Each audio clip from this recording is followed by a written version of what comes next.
अभिवादन स्वीकार करें, मैं उदय पठानिया। दौर की बात होती है और दौर की भी बात होती है। आज का दौर कैसा है, अगर एडमिनिस्ट्रेटिव बिहाफ पे देखा जाए या पॉलिटिकल जो व्यवस्थाएं हैं उनके लिहाज से देखा जाए, तो पिछले कुछ सालों से हिमाचल में ऐसा माहौल बना हुआ है कि अगर ये कहें कि गदर मचा हुआ है हर तरफ, तो कोई गलत बात नहीं होगी। खैर, खबर में नेगेटिविटी भी है और पॉजिटिविटी भी है। सबसे पहले उसका जिक्र करेंगे जिसकी बहुत ज़रूरत है, और ज़रूरत है पॉजिटिविटी की। तो ज़रा सबसे पहले ये एक दृश्य देखिए।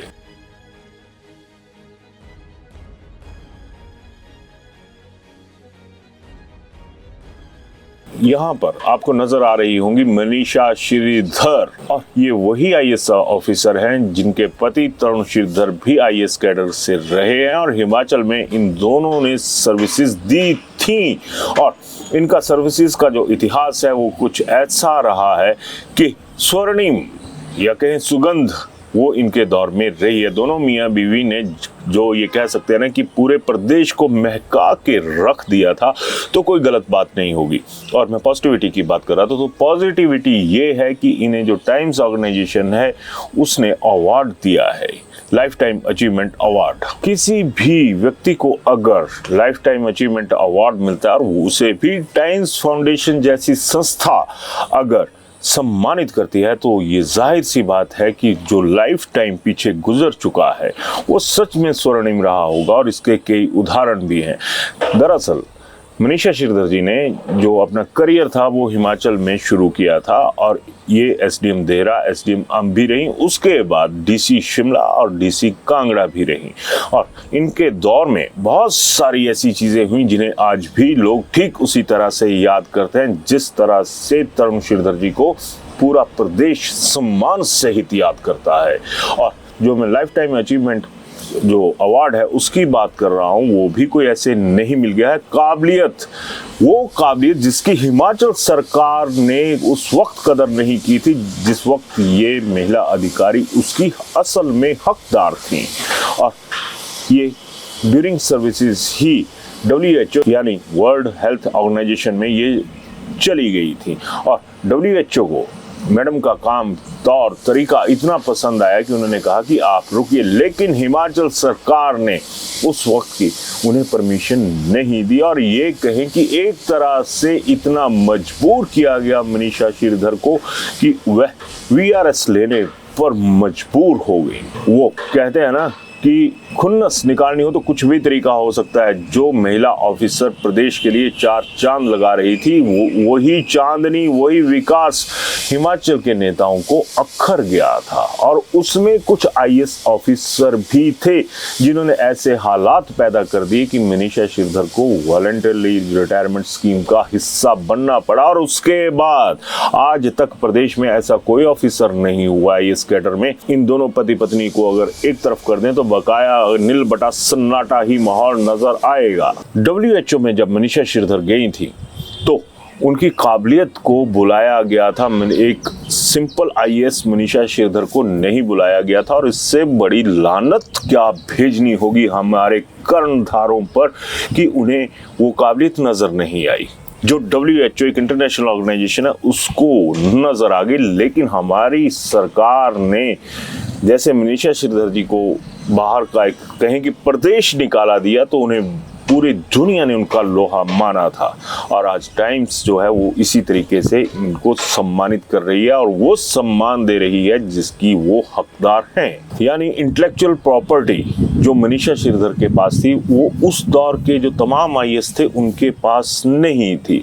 अगर कायदे से देखा जाए तो आप उनका जरा पुराना इतिहास जो शैक्षणिक था उसको जरा परख लें। आईएएस में जाने से पहले BSc LLB तो मनीषा श्रीधर कर ही चुकी थी, और उसके बाद पंजाब यूनिवर्सिटी से पब्लिक एडमिनिस्ट्रेशन में MA किया, और वह भी विद डिस्टिंक्शन। इसके बाद LLM अमेरिका से की, और PhD जो थी वो IIT दिल्ली से की। Advance diploma in French language भी किया, और उसका नतीजा ये है कि आज भी उनकी बहुत अच्छी कमांड जो है वो जो तमाम एडमिनिस्ट्रेटिव बिहेवियर होते हैं उसमें भी, और विदेशों में जो एक भाषा का डंक रखा होता है वो भी आज तक लगातार बचता हुआ नजर आ रहा है। ये अलग बात है कि ऐसी आईएएस ऑफिसर को वीआरएस लेने पे मजबूर किया गया और खुद अपनी व्यवस्था का जो बाजा था ना वो हिमाचल के लोगों ने बजवा लिया।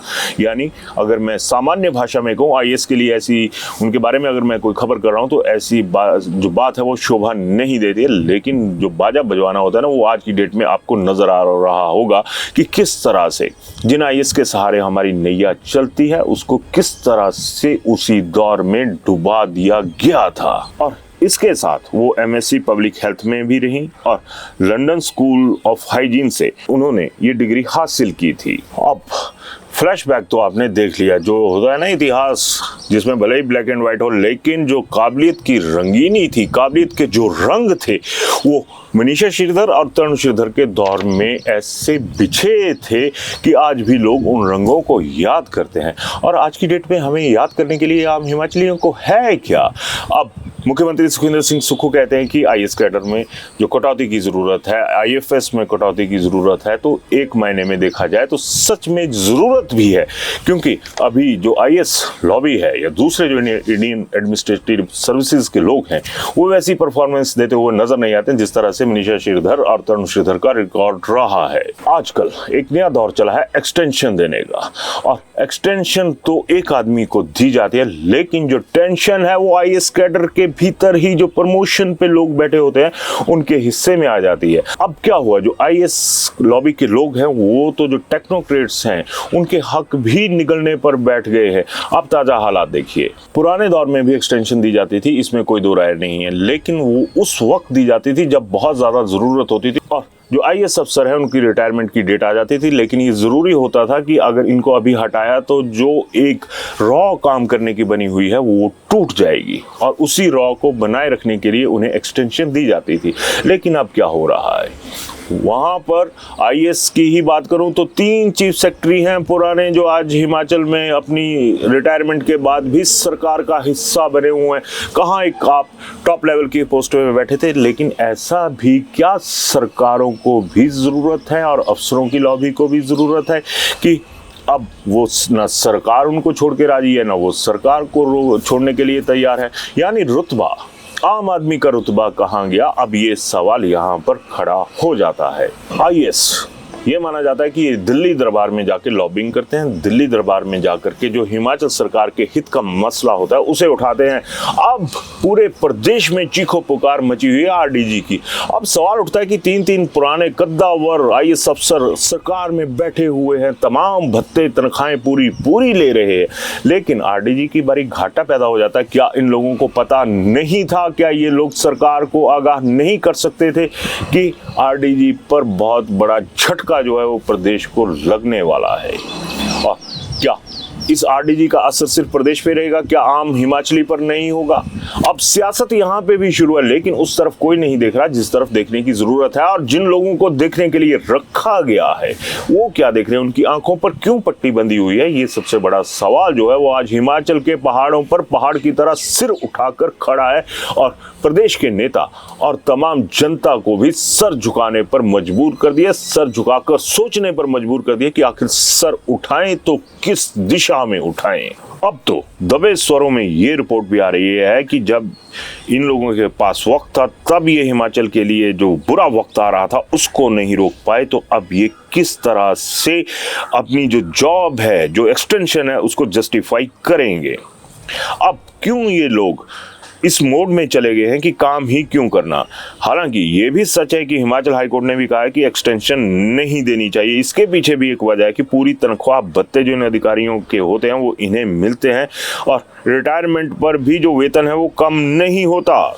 जहां पर एक ही लेवल के 3 ऑफिसर बैठे होंगे, बताइए क्या बकाया जो आईएएस हैं, जो अभी मेहनत कश हैं, जो अभी फील्ड में हैं, उनकी प्रमोशन पे कोई असर नहीं पड़ता होगा? क्या इसकी वजह से कोई फायदा हुआ, ये सवाल मैं आप लोगों की झोली में छोड़ रहा हूं। आईएएस लॉबी भी इस पर चिंतन करे कि आपका क्या गुनाह था और उन लोगों के ऐसे क्या पुण्य थे कि उन्हें एक्सटेंशन मिलती चली गई और आपके हिस्से में टेंशन दर टेंशन आती गई। और आज तो हालात ये हैं कि पूरा प्रदेश, लगभग 78-80 लाख की आबादी वो टेंशन में है। नौकरियों का क्या किया आपने? आईएएस लॉबी थिंक टैंक होता है, आईएएस लॉबी फाइनेंस का टैंक होता है। आप लोगों की वजह से ये कहा जाता है कि आज बजट नहीं है, आज हम बेरोजगारों को जो अप्रूव्ड पद होते हैं वो नहीं दे सकते। तो फिर आप क्या कर सकते हैं? आपके लिए तो एक पद से हटेंगे, दूसरे पद पर आप जाकर बैठ जाएंगे, आपकी तो रोजी रोटी चली रहेगी। लेकिन जो आदमी, जो बेरोजगार, एक 2 वक्त का तो छोड़िए, 3 वक्त का तो छोड़िए, एक वक्त के खाने के लिए तरस रहा है, उसका क्या दोष है? हैरानगी की बात है। इन्हें एक्सटेंशन कौन देता है? वो लोग देते हैं जो हर 5 साल के बाद अपनी एक्सटेंशन, पॉलिटिकल एक्सटेंशन, विधानसभा में बैठने की एक्सटेंशन के लिए इम्तिहान देते हैं। और आप ही लोग हो 68 के 68 जो ऐसी व्यवस्था का खाका तैयार कर देते हैं कि उसकी चक्की में आम आईएएस ऑफिसर भी पिस जाता है, उसकी चक्की में आपका आम आदमी भी पिस जाता है। तो फिर ये इम्तिहान क्यों? और मान लीजिए कि ये उपहार हैं, तो वो क्यों? आखिर आप सोचिए, खुद सोचिए कि आप एक बहुत बड़े पद पर पहले बैठे हुए हैं और उसके बाद भी अगर आप उस पद से नीचे वाले पद पर जाकर बैठ रहे हैं तो आप सच में कितनी ऊंचाई पर आपने राज किया और कितनी गहराई या रसातल में आप चले गए हैं, ये भी आप तय कीजिएगा। लेकिन ये भी याद रखिएगा कि ये वही हिमाचल है जहां पर मनीषा श्रीधर, तरुण श्रीधर जैसे ऑफिसर भी रहे हैं और इनके अलावा भी कुछ ऐसे ऑफिसर हैं जिन्हें लोग आज भी याद करते हैं। आपको किस लिए याद करेंगे? नए अफसरों को आप मौका नहीं देंगे कि वो अपनी परफॉर्मेंस दिखाएं। पुराने अफसर आपका, या तो आपका पीछा छोड़ने के लिए तैयार नहीं है या आप उनका पीछा छोड़ने के लिए तैयार नहीं है। लेकिन आम हिमाचली कहां पर जाकर अपना माथा फोड़े? क्योंकि माथे की लकीरें, कहते हैं ना कि हाथ से तो कोई छीन लेगा, माथे पे लिखा हुआ कौन छीनेगा। यहां पर साबित होता है कि ये कहावत भी गलत है। माथे पर तो बाकियों के भी लिखा होना कि अगर तमाम सिस्टम सही रहेगा तो उन्हें एक्सटेंशन जैसी टेंशन का सामना नहीं करना पड़ेगा। लेकिन इसकी आड़ में आम आदमी भी सोचता है कि आखिर हो क्या रहा है। अपनी राय जरूर दीजिएगा, लेकिन गरिमामयी शब्दों में। इसकी भी एक वजह है, क्योंकि जहां पर जो लोग गरिमा के लायक हैं, मनीषा श्रीधर, तरुण श्रीधर जैसे लोग, तो वो गरिमा के ही हकदार हैं। और जब ऐसी चीज़ें होंगी तो हमारा और आपका भी फर्ज बनता है कि जो सही है उसे सही कहें, जो गलत है उसके ऊपर सामूहिक तौर पर पूरा हिमाचल फैसला रहे। धन्यवाद। शिमला होटल, घर के बाहर घर जैसा अपनापन।